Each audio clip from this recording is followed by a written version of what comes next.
Welcome to the Slop Temple. We pray this video helps. You already have the essentials. Now start the upload. Sign into your PSN account and make sure PS Plus Cloud Storage is active, because only then you can place saves in the cloud. Once done, go to Settings, then Save Data and Game/App Settings, and choose Save Data Ps5.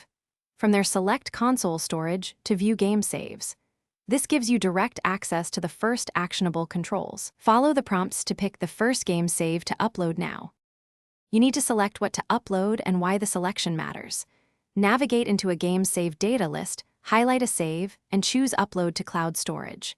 Make sure you compare timestamps if you have multiple versions. You don't want to overwrite a newer local save.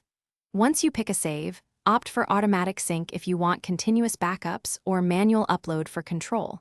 While it transfers, watch the progress meter. If it stalls, pause and retry after checking your connection. Finish by verifying the cloud copy and knowing how to restore. Go to Save Data right arrow Cloud Storage and confirm the uploaded file appears with correct timestamp. Then test a download to console storage to validate integrity.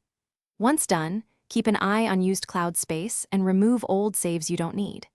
If something goes wrong, conflicting versions or upload errors, first check your PS Plus quota and internet connection, then retry the upload. If conflicts persist, Thanks for watching. Consider subscribing if we helped you.